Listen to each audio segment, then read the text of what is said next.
إن الحمد لله نحمده ونستعينه ونستغفره ونعوذ بالله من شرور أنفسنا ومن سيئات أعمالنا من يهده الله فلا مضل له ومن يضلله فلا هادي له وأشهد أن لا إله إلا الله وحده لا شريك له وأشهد أن محمدًا عبده ورسوله أما بعد فإن خير الحديث كتاب الله وخير الهدي هدي محمد صلى الله عليه وسلم وشر الأمور محدثاتها وكل محدثة بدعة وكل بدعة ضلالة وكل ضلالة في النار فأعوذ بالله من الشيطان الرجيم بسم الله الرحمن الرحيم يا أيها الناس اتقوا ربكم الذي خلقكم من نفس واحدة وخلق منها زوجها وبث منهما رجالا كثيرا ونساء واتقوا الله الذي تساءلون به والأرحام إن الله كان عليكم رقيبا يا أيها الذين آمنوا اتقوا الله حق تقاته ولا تموتن إلا وأنتم مسلمون يا أيها الذين آمنوا اتقوا الله وقولوا قولا سديدا يصلح لكم أعمالكم ويغفر لكم ذنوبكم ومن يطع الله ورسوله فقد فاز فوزا عظيما وقال الله سبحانه وتعالى إن الذين قالوا ربنا الله ثم استقاموا تتنزل عليهم الملائكة ألا تخافوا ولا تحزنوا وأبشروا بالجنة التي كنتم توعدون۔ تمام قسم کی حمد و ثنا، بڑائی، کبریائی، تعریف و توصیف اس اللہ وحدہ لا شریک کے لیے لائق و زیبا ہے جس نے ساری کائنات کو عدم سے وجود بخشا۔ درود نازل ہو تمام انبیاء علیہم الصلاۃ والسلام پر جنہیں اللہ تبارک و تعالیٰ نے اپنی اپنی قوموں تک ہادی و رہبر بنا کر بھیجا، خصوصاً ہمارے اور آپ کے آخر نبی جناب محمد الرسول اللہ صلی اللہ علیہ وسلم کے ذات گرامی پر، جنہیں اللہ سبحانہ و تعالیٰ نے ایک ایسی شریعت سے نوازا جو شریعت رات کی تاریکی میں بھی دن کی طرح واضح اور روشن ہے۔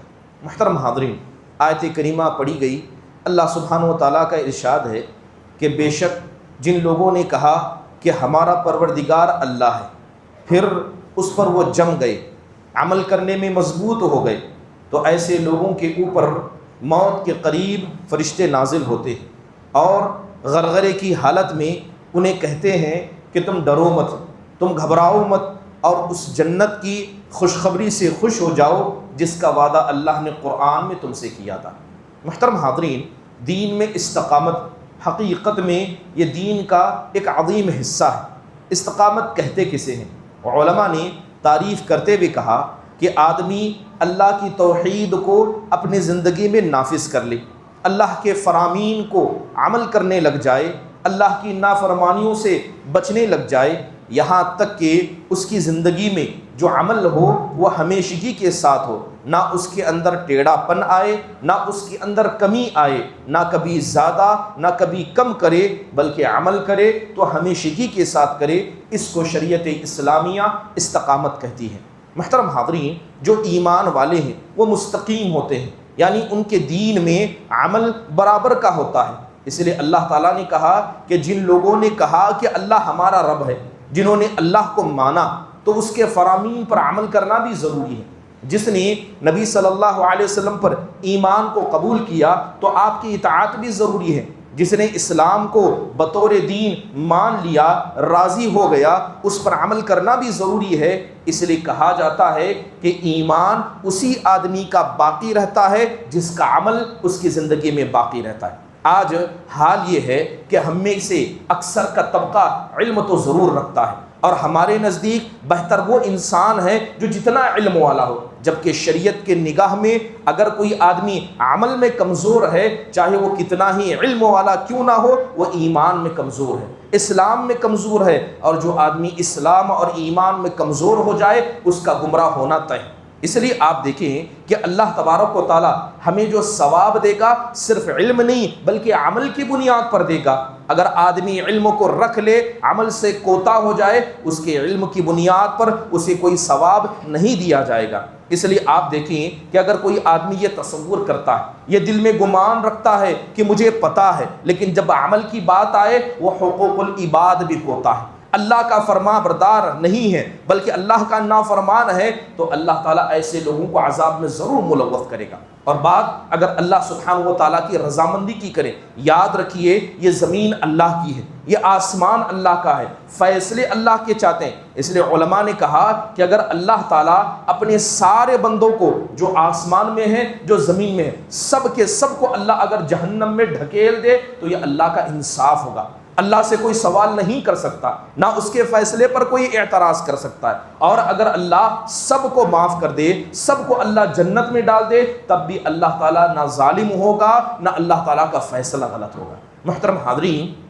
جب اللہ تعالیٰ جو چاہے کر گزرتا ہے تو آخرکار اللہ کی خوشنودی انسان کو کیسے ملتی ہے؟ اللہ کے نبی نے بتا دیا، صحابہ نے بتا دیا کہ عمل کی بنیاد پر اللہ کی رضامندی ملتی ہے۔ اللہ تعالیٰ جو عمل کو دیکھتا ہے، اس لیے اللہ کے نبی صلی اللہ علیہ وسلم کہا کرتے کہ تم عمل کیا کرو، تمہارے عمل کو قیامت کے دن اللہ دیکھے گا، اس کے رسول دیکھیں گے، ساری انسانیت تمہارے اعمال کو دیکھیں گے۔ عمل ضروری ہے۔ ایک آدمی راستے میں چل رہا تھا، اس نے کانٹے کو دیکھا، کانٹے کو اٹھا کر پھینک دیا، صرف دل میں اچھائی کی تمنا نہیں تھی بلکہ اچھائی کو کر کے دکھایا۔ عمل چھوٹا تھا لیکن عمل تھا، اللہ کو پسند آ گیا۔ ایک زانیہ بدکار نے ایک معصوم جانور پر رحم کیا، اللہ نے اس پر رحم کیا۔ محترم حاضرین، آج ہمارے اندر دین کہا جاتا ہے معلومات کو رکھنے کو۔ یاد رکھیے دین نام ہے عمل کا۔ جو آدمی عمل کرے گا وہ دیندار ہے، جو عمل نہیں کرتا وہ کبھی دیندار ہو نہیں سکتا۔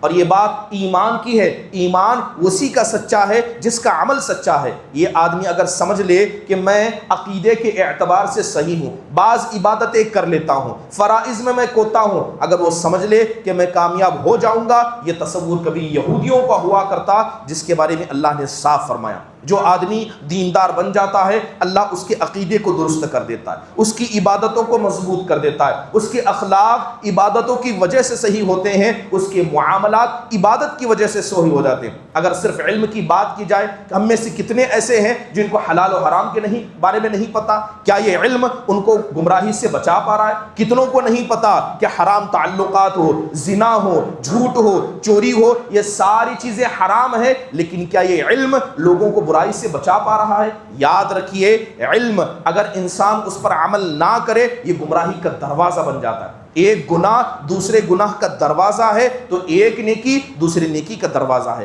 آج کا وہ دور ہے کہ فتنے بکثرت ہو چکے ہیں، لوگ اللہ اس کے رسول کے تعلیمات پر عمل کرنے سے زیادہ اپنی خواہشات پر عمل کرتے ہیں۔ جیسا اس کا دل چاہا اس نے لوگوں کے ساتھ تعامل کیا، جیسا اس کا دل چاہا اس نے اپنے اولاد کی تربیت کی، جیسا اس کا دل چاہا اس نے صبح کی اس نے شام کی۔ محترم حاضرین، آج کا وہ دور ہے جہاں پر آزمائشیں یہ ہر جگہ، مسجدوں کے اندر آزمائشیں ہیں، علم رکھنے والوں کے پاس آزمائشیں ہیں، دل کے اندر آزمائشیں ہیں۔ ایسے آزمائشوں میں اگر کوئی ایک چیز جو ہمیں بچا سکتی ہے وہ اللہ اس کے رسول کا طریقہ ہے اور اس پر عمل کرنا ہے۔ محترم حاضرین، آج اگر ہم دیکھیں کہ پوری دنیا کے اندر اسلام کی چھوی کو خراب کیا جا رہا ہے، اسلام خود مسلمانوں کے درمیان اجنبی بن گیا۔ کتنوں کو نہیں پتا کہ لباس اسلامی کیسا ہونا چاہیے، کتنوں کو نہیں پتا کہ اولاد کی تربیت کیسے کی جانی چاہیے، کیسے زندگی گزاری جانی چاہیے۔ لیکن جب آدمی کو پتا ہے اور اس کے عمل کو دیکھا جائے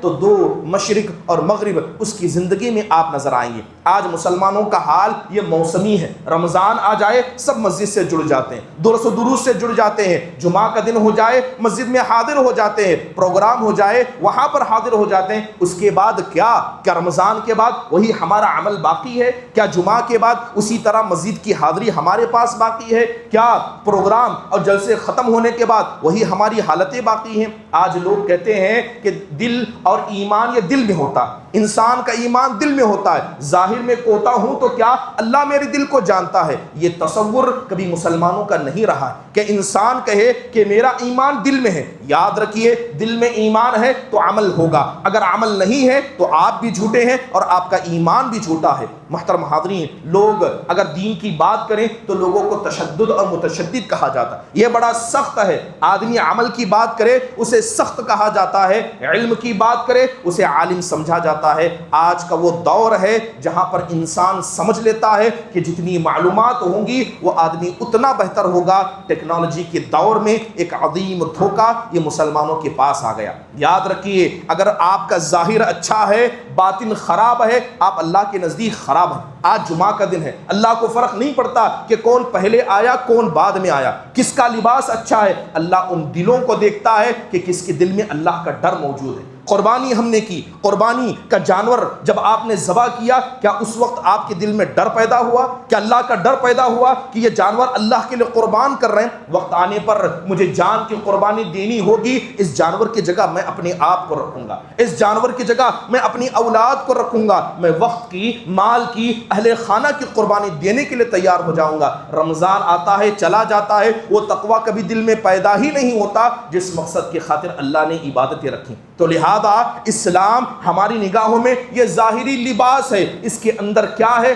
ہم میں کا ہر آدمی بہتر جانتا ہے۔ محترم حاضرین، دین میں استقامت ضروری کیوں ہے؟ دین میں استقامت ضروری کیوں ہے؟ کیونکہ اللہ نے اس کا حکم نبی کو دیا۔ آپ سے بہتر دیندار کوئی اور نہیں تھا، آپ سے بہتر صاف دل کسی کا نہیں تھا، آپ سے بہتر کسی کی نیت بہتر نہیں تھی، لیکن کیا یہی چیزوں کو اللہ کے نبی نے نگاہوں کے سامنے رکھا؟ اللہ تعالیٰ نے کہا فاستقم کما امر، اللہ صاف کہتا ہے اے نبی جو ہم نے آپ کو کرنے کے لیے کہا آپ اس کو کیجئے اور برابر کیجئے، ومن تاب معک، اور جو آپ کے ساتھ توبہ کر کے آئے ان کو بھی عمل کرنے کا حکم دیجئے۔ حضرت ابن عباس کہتے ہیں کہ قرآن کی آیتوں میں اس سے زیادہ سخت آیت کوئی اور نہیں ہے جہاں اللہ تعالیٰ نبی سے کہتا ہے کہ دین پر جتنا عمل کرنا ہے پورا عمل کیجئے، ہر وقت کیجئے، جب تک زندہ آپ پورا عمل کرتے رہیے۔ گویا اگر اللہ کے نبی اپنی کسی سنت کو چھوڑ دے، ہو سکتا ہے کہ اللہ اس پر آپ کا مواخذہ کر لے۔ سفیان بن عبداللہ رحمہ اللہ رضی اللہ عنہ کہتے ہیں، آ کر اللہ کے نبی سے سوال کیا، قل لی فی الاسلام قولا، اے اللہ کے نبی اسلام کے اندر سب سے بہترین بات کیا ہو سکتی ہے، آپ مجھے بتا دیجئے، اور جو آپ بتائیں گے ایسا بتائیے گا اس کے بعد کسی اور سے کوئی چیز پوچھنے کی ضرورت باقی نہ رہے۔ آپ نے دو الفاظ کہے، آپ نے کہا قل آمنت باللہ، تم زبان سے کہو کہ میں اللہ پر ایمان لایا، ثم استقم، اور عمل سے کر کے دکھا دو۔ زبان سے کہو عمل سے کر کے دکھا دو۔ اگر زبان سے کہے عمل کر کے نہ دکھائے وہ جھوٹا ہے، اور اگر کوئی آدمی عمل کرے مگر دل میں اس کا ایمان و عقیدہ صحیح نہ ہو تو ایسا آدمی بھی جھوٹا ہے۔ محترم حاضرین، آج کے دور میں ہم دیکھتے ہیں کہ اگر کوئی آدمی 5 وقتہ نمازوں کی پابندی کرتا ہے، حلال و حرام کی تمیز کرتا ہے، لوگ اسے اچنبھے کے نگاہ سے دیکھتے ہیں، یہ بڑا دیندار ہے۔ نہیں، ہرگز نہیں، وہ دیندار نہیں جو پابندی کرتا ہے، بلکہ دیندار تو وہ ہے جو رات کی تہجد کو ادا کرتا ہے، دیندار تو وہ ہے جو نبی کی سنتوں پر عمل کرتا ہے۔ آج اگر کوئی آدمی اللہ کا نافرمان ہے، حلال و حرام کی تمیز نہیں ہے، حقوق العباد میں کوتا ہے، اسے عام آدمی سمجھا جاتا ہے، جیسے 11 میں وہ 12 ہو، ایسا ہرگز نہیں ہے، وہ نافرمان ہے۔ نمازوں کو چھوڑنے والا نافرمان ہے، والدین کی اطاعت نہ کرنے والا نافرمان ہے، اولاد کے مسئلے میں حق کو برباد کرنے والا، جھوٹ بولنے والا وہ جھوٹا ہے، خیانت کرنے والا مکار ہے۔ آج ہم ایسے لوگوں کو برا سمجھتے نہیں، گویا اسلام ہمارا اتنا کمزور ہو گیا ہے کہ ہم بروں کو برا کہنا پسند نہیں کرتے ہیں۔ محترم حاضرین، قرآن کو پڑھیے، آپ استقامت کو دیکھیں گے۔ اللہ تعالیٰ نے جہاں نبی کو دعوت کرنے کا حکم دیا، کہا کہ آپ استقامت اختیار کیجئے، یعنی اگر کوئی آدمی دعوت کا جذبہ رکھے، ایک دن داعی بن گیا، دوسرے دن دعوت کو چھوڑ دیا، وہ مستقیم نہیں ہے۔ اللہ نے عمل کے مسئلے میں کہا اے نبی آپ عمل کیجئے، اس میں استقامت اختیار کیجئے، یہاں تک کہ اللہ تعالیٰ نے انبیاء کی دعاؤں کا تذکرہ کیا۔ جب اللہ نے ان کی دعاؤں کو قبول کیا تو اللہ نے کہا قال قد اجیبت دعوتکما فاستقیما، اللہ نے کہا اے دونوں تم اس بات کو سنو کہ اللہ نے تمہاری دعوت کو قبول کر لیا، اللہ تعالیٰ نے تمہیں بچانے اور کافروں کو ہلاک کرنے کا فیصلہ کر دیا ہے، فاستقیما، اب اس کے بعد تم بھی دین پر جم جاؤ، تم بھی دین پر جم جاؤ۔ محترم حاضرین، جن لوگوں نے اللہ کے دین کے مسئلے میں ثابت قدمی دکھائی، مصیبت آنے پر اپنے ایمان کو دکھایا، اللہ تعالیٰ نے ایسے لوگوں کی تعریف کی ہے، بلکہ اللہ نے ایسے لوگوں کی اچھائیاں بیان کی جو لوگ دیندار ہوتے ہیں۔ محترم حاضرین، یہ بات ہم سمجھیں کہ دیندار ہونا حقیقت میں یہ علم کا بڑا فائدہ ہے۔ اگر آپ کے پاس ادنا بھی علم ہے تو صحابہ کے طریقے پر لوٹنا ہوگا۔ صحابہ کا طریقہ کیا تھا کہ 10 آیتوں کو سیکھتے تھے، اس پر عمل کرتے تھے، اور آج ہمارا حال یہ ہے کہ 10 کو سیکھتے ہیں، پھر 20 کو سیکھتے ہیں، پھر 30 اور 40 تک جاتے ہیں، عمل تو ہمارا 5 پر بھی نہیں ہے۔ وہ نبی صلی اللہ علیہ وسلم اور صحابہ کے طریقے پر نہیں ہے، وہ صحابہ کے طریقے پر نہیں ہے۔ ایسے لوگ نافرمان ہیں۔ محترم حاضرین، ہدایت یعنی دین پر جم جانا، عمل میں پابند ہونا، حقیقت میں یہ ساری خیر کے دروازوں کو انسان کے لیے کھول دیتا ہے۔ الہدایہ بڑی معروف کتاب ہے، اس کے اندر امام احمد بن حنبل رحمہ اللہ کا قصہ ذکر کیا گیا۔ ان کے شاگردوں کی ایک جماعت جیل میں ان سے ملاقات کرنے، انہیں پتا تھا کہ امام احمد بن حنبل کو جیل سے نکلنے نہیں دیا جائے گا، انہیں یہیں مار دیا جائے گا۔ شاگردوں کی ایک جماعت آئی اور آ کر کہتی ہے کہ استاد ہمیں یہ بتائیں کہ آپ اگر دنیا سے چلے جائیں تو آپ کے بعد ہم کس سے علم حاصل کریں؟ آپ کے بعد ہم کس سے علم حاصل کریں؟ کہا کہ تم عبد الوہاب بن وراق کے پاس جانا۔ کیا کہا؟ کہ عبد الوہاب بن وراق کے پاس جانا۔ تو شاگردوں نے کہا کہ وہ تو اتنے علم والے نہیں ہیں، کہا کہ وہ تو اتنے علم والے نہیں ہیں، کیا ہم ان سے مسائل کو پوچھ سکیں؟ تو انہوں نے کہا کہ مجھے پتا ہے کہ ان کے پاس اتنے مسائل نہیں ہیں، لیکن وہ آدمی دیندار ہے، اور اللہ تعالیٰ دیندار کے آدمی کے زبان سے کسی غلط بات کو نہیں نکالتا۔ وہ علم میں کم ہوں گے مگر دین میں بڑے بلند ہیں، اگر میرے بعد کسی سے علم حاصل کرنا ہے تم ان کے پاس جانا۔ محترم حاضرین، جو لوگ حقیقت میں خیر چاہتے ہیں، خیر ان لوگوں کے پاس ہے جو عمل میں مضبوط ہے۔ انسان میں سب سے اچھا انسان وہ ہے جو عمل میں مضبوط ہے۔ دوستی میں اچھا انسان وہ ہے جو اللہ تعالیٰ کا ولی ہے اور زمین میں بہتر ہے۔ محترم حاضرین، آج انسان رزق مانگتا ہے، اولاد میں برکت مانگتا ہے،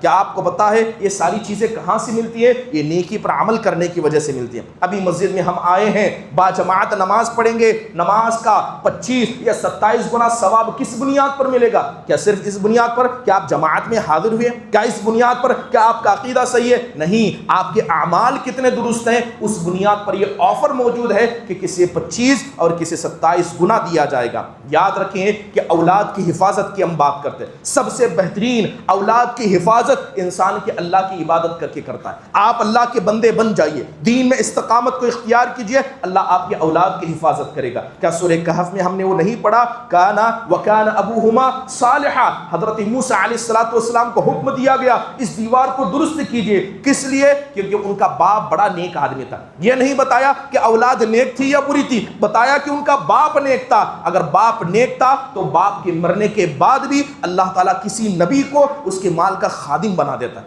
اللہ اس کے نبی مال کا خادم بنا دیتا ہے۔ محترم حاضرین، سعید بن مسیب رحمہ اللہ کہا کرتے کہ میں نماز پڑھتا، نماز پڑھنے کے بعد جب فجر کا وقت قریب ہو جاتا میرے بچے اڑ جاتے، کہتے کہ میرے بچوں کو دیکھ کر میں 2 رکعت اور زیادہ پڑھتا، میرے بچوں کو دیکھنے کے بعد میں 2 رکعت اور زیادہ پڑھتا کہ کم از کم میری عبادت کی وجہ سے اللہ میری بچوں کی حفاظت فرمائے۔ محترم حاضرین، بچوں کی حفاظت کے لیے انسان مال کما رہا ہے، گھر بنا رہا ہے، پراپرٹی چھوڑ رہا ہے، لیکن حقیقت میں جو سہارا اولاد کی حفاظت کر سکتا ہے وہ اللہ کا سہارا۔ یہ مال آج بچوں کے درمیان فتنہ ہے، یہ گھر فتنے ہیں، یہ وراثتیں فتنے ہیں۔ ان لوگوں کے پاس وہ فتنہ نہیں ہے جو اللہ تعالیٰ کے حقیقی طور پر عبادت گزار بننے والے بن گئے۔ محترم حاضرین، آپ دیکھیں کہ اگر انسان کے پاس خیر کا جذبہ ہو اللہ تعالیٰ اسے توفیق دیتا ہے، اللہ تعالیٰ اسے بہتری کی توفیق دیتا ہے۔ اگر انسان خیر کا داعی نہ ہو، عمل کا جھوٹا ہو، وہ اللہ تعالیٰ کا نافرمان ہے۔ محترم حاضرین، اللہ تبارک و تعالیٰ نے قرآن میں تذکرہ کیا، کن کا تذکرہ کیا؟ ان لوگوں کا تذکرہ کیا جو جنت میں چلے جائیں گے۔ دیکھیے کہ نیک لوگوں کے ساتھ رہنا انسان کو کتنا فائدہ پہنچاتا ہے۔ ایک تو نیکی کرنا یہ عظیم عبادت ہے، نیکوں کے ساتھ رہنا کتنا ضروری ہے۔ جب جنت میں چلے جائیں گے، جہنمیوں کا فیصلہ ہو جائے گا تو جنتی اللہ سے پوچھیں گے، کہیں گے اے ہمارے پروردگار، ہمارا ایک ساتھی تھا جو دنیا میں ہمارے ساتھ عبادت کیا کرتا، ہمارے ساتھ روزے رکھا کرتا، نمازوں کو پڑھا کرتا، اے اللہ کیا وجہ ہے کہ ہم جنت کے اندر اسے نہیں دیکھتے ہیں؟ تو اللہ تعالیٰ جنتیوں کو موقع دے گا کہ وہ جہنم میں جھانکیں، وہ جہنم میں جھانکیں گے، انہیں وہ اپنا ساتھی نظر آئے گا جو کبھی دنیا میں ان کے ساتھ عبادت کرتا تھا۔ یہ جنتی سفارش کریں گے، کہیں گے اے میرے پروردگار، اس آدمی کے بارے میں ہم گواہی دیتے ہیں یہ ہمارا ساتھی تھا، یہ ڈرنے میں ہمارا ساتھی تھا، یہ رزق حاصل کرنے میں ہمارا ساتھی تھا، تیری عبادت کرنے میں ہمارا ساتھی تھا، اے اللہ تو اسے معاف کر، اے اللہ تو بخش دے۔ صرف ان جنتیوں کی سفارش کی وجہ سے وہ آدمی جس کا فیصلہ جہنم کا ہو چکا تھا، اللہ تعالیٰ اس آدمی کو جہنم سے نکالے گا اور جنت میں انہی کے ساتھ رکھے گا جن کے ساتھ وہ دنیا میں رہ کر اللہ تبارک و تعالیٰ کی عبادت کیا کرتا تھا۔ دینداری یہ کبھی برباد نہیں ہوتی، انسان کا حلال و حرام کی تمیز کرنا اس کا ثواب کبھی نہیں برباد ہوتا، بلکہ اللہ تعالیٰ ایسے لوگوں کو زمین میں مقبول کر دیتا ہے۔ قرآن میں اللہ نے کہا ان الذین آمنوا وعملوا الصالحات سیجعل لہ الرحمن ودا، کہ جو لوگ ایمان لائے اور اس کے ساتھ انہوں نے عمل صالح کیا، ایمان لایا تو عمل صالح بھی کیا، اللہ تعالیٰ ایسے لوگوں کی محبت کو لوگوں کے دلوں میں ڈال دیتا ہے۔ نبی صلی اللہ علیہ وسلم کا انتقال ہوا، ہم نے آپ کو نہیں دیکھا، صحابہ دنیا سے چلے گئے، ان کے خاندان مٹ گئے، کیا ہم نے انہیں دیکھا؟ لیکن آج بھی نبی سے، صحابہ سے جو ہماری محبت ہے یہ اللہ تعالیٰ کی وجہ سے ہے کہ اللہ نے ان کی محبت کو ہمارے دلوں میں ڈال کر رکھا ہے۔ بلکہ آپ دیکھیں کہ اللہ تعالیٰ نے زمین میں ان کی گواہی دی۔ یزید بن عبد الملک کے بارے میں آتا ہے کہ ایک آدمی ان کے پاس آیا، یزید بن عبد الملک کے پاس ایک آدمی آیا، آ کر کہتا ہے کہ تمہارا باپ جو عبد الملک تھا اس نے مجھے ایک زمین دی تھی، لہذا میں تمہارے خاندان کا آدمی ہوں، تمہارے باپ نے مجھے ایک زمین دی تھی، مگر عمر بن عبد العزیز رحمہ اللہ علیہ یہ بعد میں آئے اور انہوں نے وہ زمین مجھ سے لے کر حکومت کو واپس کر دیا۔ آپ سے میری درخواست ہے کہ آپ کے باپ عبد الملک نے جو زمین دی تھی مجھے واپس لوٹا دیں۔ تو یزید بن عبد الملک کو بڑا تعجب ہوا، کہنے لگا کہ جس آدمی نے تم کو مال دیا، جس آدمی نے تم کو زمین دیا، تم کہتے کہ وہ عبد الملک ہے، اور جس نے تم سے زمین کو چھینا تم کہتے کہ عمر بن عبد العزیز رحمہ اللہ ہے، یعنی جس نے دیا اس نے تم نے رحمہ اللہ نہیں کہا، لیکن جس نے تم سے لیا تم اس کو رحمہ اللہ کہتے ہو۔ وہ آدمی کہنے لگا یہ بات میری نہیں ہے، معاشرے میں جائیے کسی بھی آدمی کے منہ سے عمر بن عبد العزیز کا آپ نام سنیں گے اس کو رحمہ اللہ کہتے سنیں گے، اور تمہارے باپ کو کسی کو رحمہ اللہ کہتے ہوئے نہیں سنیں گے۔ تو اس کے بعد وہ آدمی کہنے لگا سچ کہا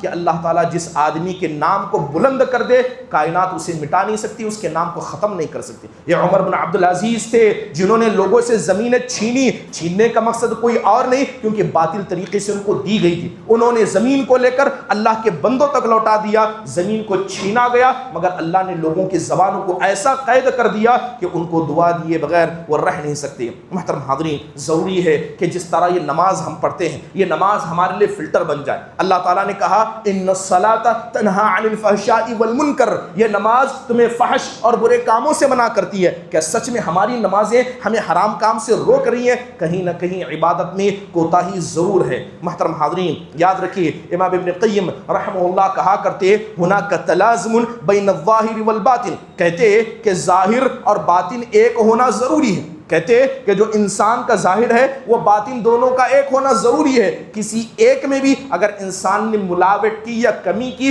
دوسرے پر اس کا اثر آئے گا۔ اگر اندر برے ہیں ظاہر میں کتنا بھی اچھا بنیے ظاہر بھی خراب ہو کر رہے گا، اگر انسان اندر سے اچھا ہے باہر سے برا بھی ہے اللہ تعالیٰ اس کے باہر کو بھی ظاہر کو بھی اللہ تبارک و تعالیٰ بہتر بنا کر رکھ دے گا۔ بلکہ امام غزالی رحمہ اللہ کہتے کہ ایسے لوگوں پر مجھے بڑا تعجب ہوتا ہے جب لوگوں کے سامنے انسان آتا ہے تو اپنے چہرے کو صاف کر کے آتا ہے۔ انسان لوگوں کے سامنے نکلتا ہے، مارکیٹ میں جاتا ہے، مسجد کو جاتا ہے تو چہرے کو صاف کرتا ہے، کہیں اس کے چہرے پر گندگی لوگ نہ دیکھ لیں اور وہ اپنے اس دل کو بھول جاتا ہے کہ اللہ تعالیٰ جو اس کے لگاتار اس کے دل کو دیکھ رہا ہے۔ کتنا بہتر ہوتا کہ چہرے پر گندگی مگر دل کے اندر صفائی ہوتی، یہ زیادہ بہتر ہوتا، یہ زیادہ افضل ہوتا۔ محترم حاضرین، دین میں استقامت ہے کیا؟ دین میں استقامت یہ ہے کہ انسان کی عبادت صحیح ہو جائے، انسان کی عبادت صحیح ہو جائے، اس کے معاملات صحیح ہو جائے، اس کا عقیدہ اللہ تعالیٰ کے لیے مضبوط ہو جائے۔ اور وہ کیسے ہو سکتا ہے؟ دو بنیادی چیزوں کی بنیاد پر۔ سب سے پہلے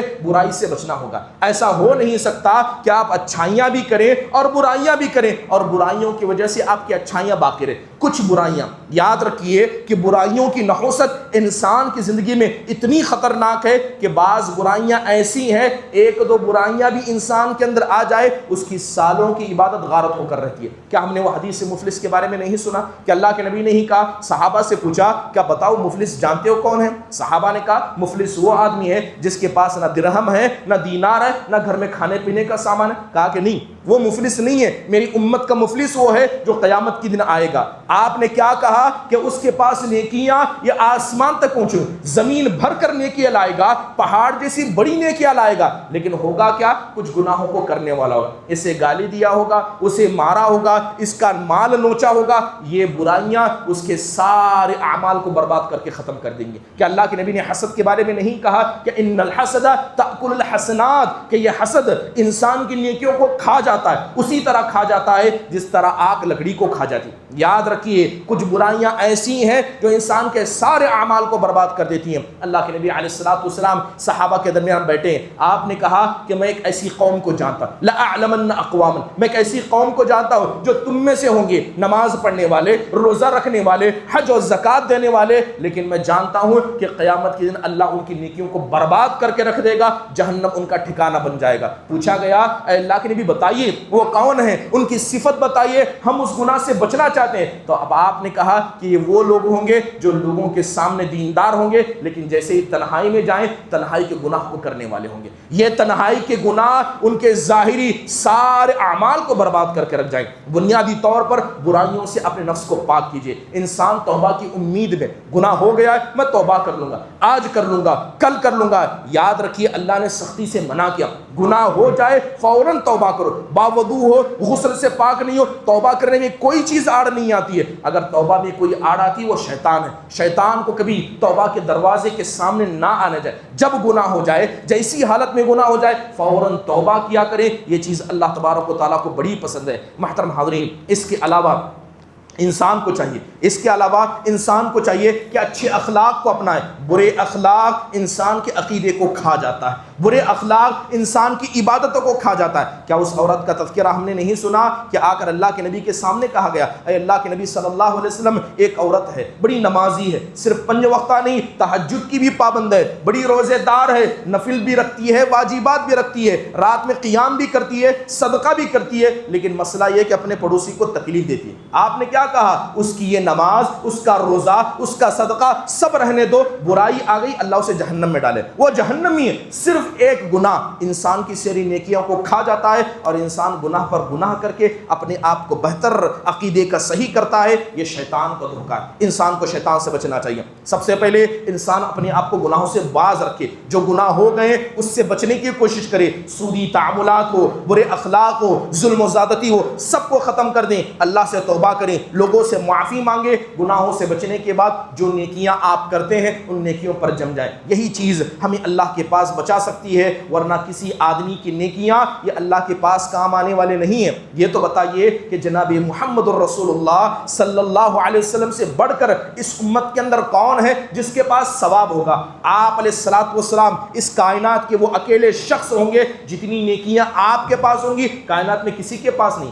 آج ہم بیٹھے ہیں، یہ سب کیا ہے؟ یہ اللہ کے نبی کے لیے صدقہ جاریہ ہے۔ نماز پڑھیں گے ایک حصہ اللہ کے نبی کو جائے گا، ساری امت محمدیہ کا ثواب اللہ کے نبی کو ملے گا۔ اس کے بعد بھی آپ سے پوچھا گیا اے اللہ کے نبی، کیا اتنے عمل کو رکھنے کے بعد بھی آپ جنت میں نہیں جا سکتے؟ کہا کہ نہیں، اتنا عمل رکھنے کے بعد بھی میں جنت میں نہیں جا سکتا الا یہ کہ اللہ تعالیٰ اپنی رحمت سے مجھے ڈھانپ لے، اللہ تعالیٰ میری مغفرت کر دے، اللہ مجھ پر رحم فرمائے۔ اللہ کی رحمت گنہگاروں کو نہیں ملتی، اللہ کی رحمت گنہگاروں کو نہیں ملتی ہے۔ اس لیے سب سے پہلے گناہوں سے اپنے آپ کو پاک رکھیں، نیکیوں کے مسئلے میں جم جائیں۔ اللہ سے دعا ہے اللہ تعالی ہم سب کو استقامت کا مقام و مرتبہ سمجھنے کی، گناہوں سے بچنے کی اور نیکیوں کے مسئلے میں پابندی کرنے کی اللہ ہم سب کو توفیق نصیب فرمائے، آمین۔ اقول قولی ھذا واستغفر اللہ لی ولکم ولسائر المسلمین من کل ذنب فاستغفروه انه هو الغفور الرحیم۔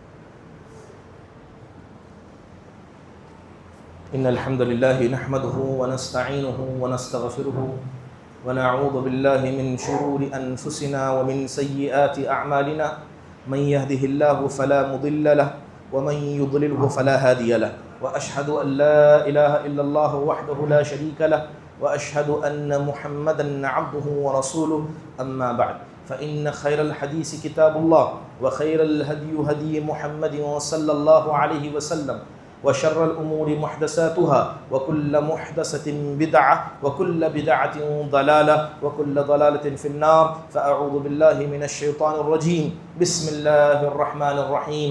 إن الله يأمركم بالعدل والإحسان وإيتاء ذي القربى وينهى عن الفحشاء والمنكر والبغي يعظكم لعلكم تذكرون. اذكروا الله يذكركم واشكروه على نعمه يزدكم ولذكر الله أكبر والله يعلم ما تصنعون. السلام عليكم ورحمة الله.